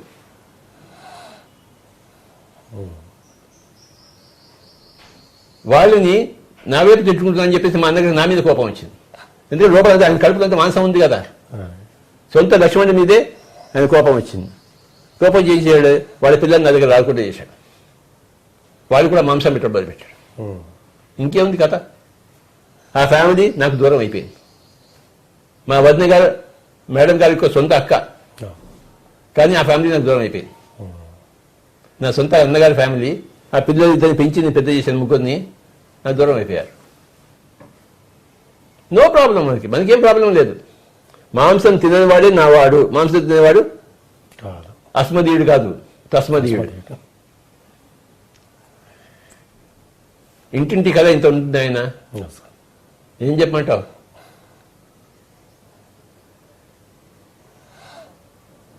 నా జీవిత కథ రామవధ కథ. రాముడిని లక్ష్మణుని వధించాడు. ఇది నా కథ. నా కుటుంబం కాకుండా పోయింది. ఇప్పుడు నీ కుటుంబం, చంద్రశేఖర్ కుటుంబమే నా కుటుంబం. ఆయన thank you sir. Pyramid master కుటుంబమే నా కుటుంబం. నా కుటుంబంలో అందరూ శాకాహారులే, అహింసాపరులే, అందరూ ధ్యానులే, అందరూ యోగులే. అలాంటి వాళ్ళతోనే ఉండేదే నా కుటుంబం. ఇక్కడ అంబర్పేట ఇంట్లో ఉన్నాను. మా పక్కింట్లో అక్కడ పక్క గదిలోనే మా పెద్ద సిస్టర్ ఉంటుంది. మా బావగారి దగ్గర నేను ఎంతో పెరిగాను. మా పెద్దక్క, బావగారు వాళ్ళు పూజలు చేస్తుంటారు, ధ్యానంలోకి రాలేదు. కట్. మాంసం తినేవాళ్ళు కట్టు, పూజలు చేసేవాళ్ళు కట్టు, డాక్టర్ దగ్గర వెళ్ళే వాళ్ళు కట్టు. మా సొంత అక్క, బావగారు పూజలు చేస్తుంటారు. ఆ ఇంటి కాకి ఈ ఇంటి మీద వాళ్ళు, ఈ ఇంటి కాకి ఆ ఇంటి మీద వాళ్ళు. ఏమి కొట్లాడలేదు లేవు. వాళ్ళు పూజలు చేస్తున్నారు, నేను ధ్యానం చేస్తున్నాను. నేను పూజలకు ఎగెన్స్ట్. నేను స్వామి దయానంద సరస్వతి శిష్యుడిని. ఆయన ఏం చెప్పాడు? పూజ మెట్టు కాదు అగర్త అని చెప్పాడు. ఏం చెప్పాడు? పూజ మెట్టు కాదు అగర్త. ఆయన ఎంత గొప్ప పుస్తకం వేశాడు, సత్యార్థ ప్రకాశం అని చెప్పేసి. స్వామి దయానంద సరస్వతి. ఆర్య సమాజ్ కంటే వెళ్ళేవాడిని. ఆర్య సమాజ్ పుస్తకాలని కొన్ని చదివాను. సత్యార్థ ప్రకాశం. గోపీచంద్ అని ఉండేవాడు, గ్రేట్ మాస్టర్, తెనాల్లో. పండిత్ గోపీచంద్. ఆయన పుస్తకాలన్నీ చదివాను నేను. ఎన్ని పుస్తకాలు చదివాను లెక్కే లేదు నాయన. ఏమని చెప్పను నేను? జీవితం అంతా చెప్పినా ఈ పుస్తకాల గురించి నాకు చరిత్ర కంప్లీట్ కాదు. నాకు పండిత్ గోపీచంద్ బ్రహ్మాండంగా రాశాడు. స్వామి దయానంద సరస్వతి ఆయనకి గ్లాసు పొడి చేసి విషం ఇచ్చి చంపారు. నీళ్లలో గ్లాసు పొడి వేసి తాగండి స్వామీజీ అని చెప్పారు. ఆయన కనబడుతుంది అక్కడ, తాగేశాడు ఆయన. స్వామి దయానంద సరస్వతి ఆర్య సమాజ స్థాపకుడు. ఎప్పుడైతే అన్ని బేసెంట్ ఫస్ట్ టైం ఇండియాకి వచ్చిందో, ఇండియాలో ఎవరితో కలిసి మాట్లాడుకోవాలి అనుకున్నప్పుడు, అంతే రీసెర్చ్ చేసినప్పుడు అన్ని బేసెంట్కి ఆర్య సమాజ్ కనబడింది. ఆవిడ ఆర్య సమాజ్తో పొత్తు పెట్టుకుంది. ఇండియాలో ఎవరో కావాలి కదా ఆవిడకి సహాయం చేసేవాళ్ళు. ఎవరే అందటండి అనుకుంటే ఆవిడ కోరుకుంటే చూస్తే ఆర్య సమాజ్ దయానంద సరస్వతి చేసింది. ఆవిడ ఆయనతో పొత్తు పెట్టుకుంది. అంతటి గొప్పవాడు దయానంద సరస్వతి. సత్యార్థ ప్రకాశం నువ్వు చదివావా? పోయి దూకి చావు హుస్సేన్ సాగర్లో. తెలుసా హుస్సేన్ సాగర్ ఎక్కడుందో? తెలుసు. పోయి దూకి చావు నాయన, నీ పీడ పోతుంది భూములకానికి. సత్యార్థ ప్రకాశము. పండిత గోపదేవ్ అనుకుంటాను, గోపీచంద్ కాదు, గోపదేవ్. ఓకే, ఆ రోజులో కుండాలోని పుస్తకం చదివాను. పండిత్ గోపీచంద్ ఫస్ట్ పుస్తకం ఆయన కుండాల గురించి రాసింది ప్రపంచంలోనే. ఆ పుస్తకం చదివాను. నా కుండాలు లేదు ఇక్కడ, ఏం చేయను నేను? వాడికి ఎంతో జరిగింది గోపీచంద్కి, నాకేం జరగలేదు కనుక నేను ఒట్టి వెదవనే నేను. కానీ ఆ పుస్తకం చదివేందుకు నేను గొప్పవాడిని అంతే.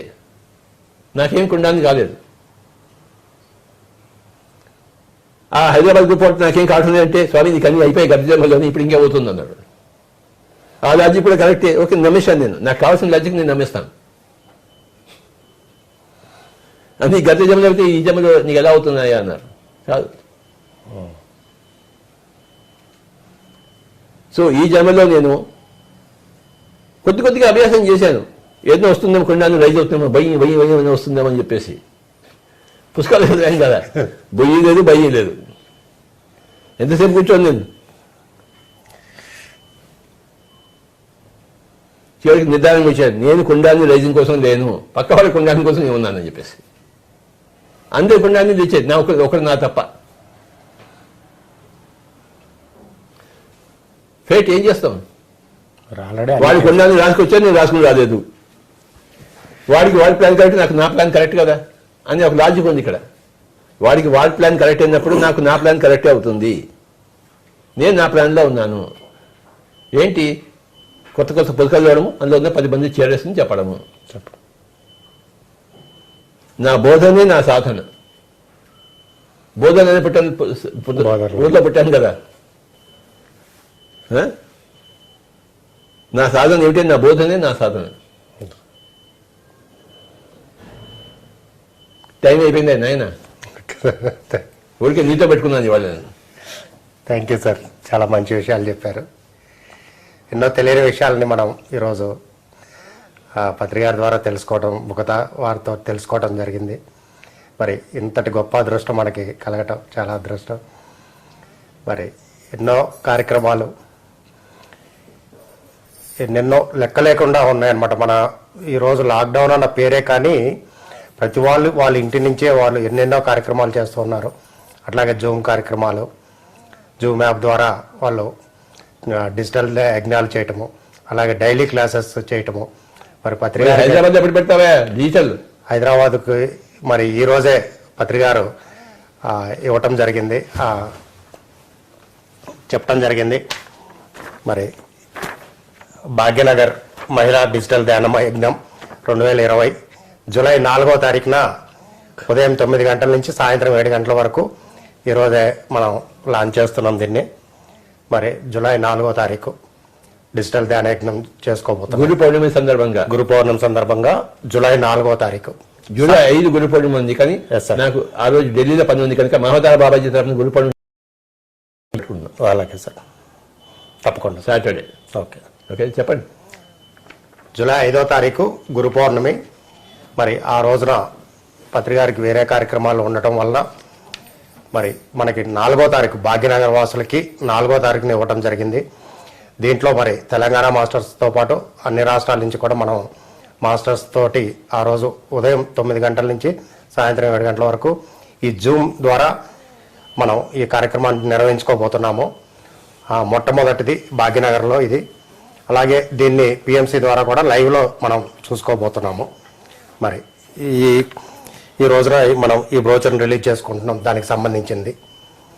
Thank you very much.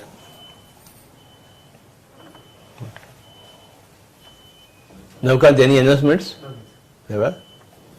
ఇప్పటిదాకా నేను చెప్పినవన్నీ మర్చిపోండి. మీరు మర్చిపోవడానికి ఇది ధ్యానం. నేనేమీ పాపం చేయలేదు, గుర్తుంచుకోండి. హాయిగా కూర్చుందాము, శ్వాస మీద జాత పెడదాం.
ఆఖరి ఒక నిమిషం శ్వాస మీద ధ్యాస, శ్వాసానుసంధానం.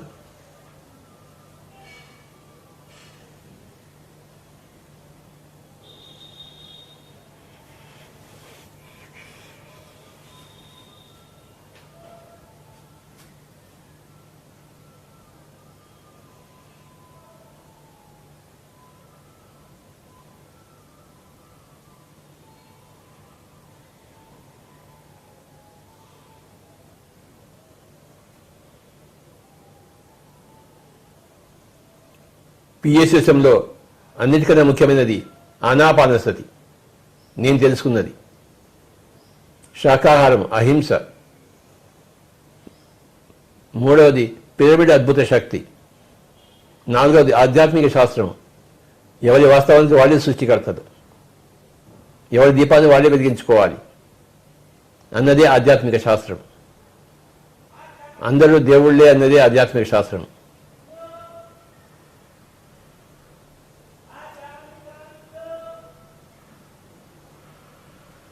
అందరూ నారాయణులే. అందులో కొంతమంది లక్ష్మీనారాయణులు, కొంతమంది దరిద్ర నారాయణులు, కొంతమంది రాక్షస నారాయణులు, కానీ అందరూ నారాయణులే.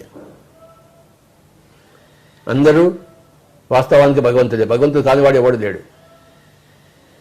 అయితే కొంతమంది లక్ష్మీనారాయణులు, కొంతమంది దరిద్ర నారాయణులు, కొంతమంది రాక్షస నారాయణులు. ఆఖరి 10 సెకండ్లు.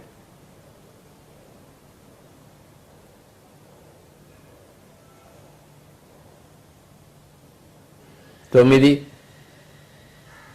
8, 7, 6, 5, 4, 3, 2, 1, 0. రెండు చేతులు రెండు కళ్ళ మీద పెట్టుకుందాం. My dear friends, 5 seconds. 3, 2, 1, 0. రెండు చేతులు తీసేది కళ్ళు తెరుస్తూ thank you for all the masters of PSSM.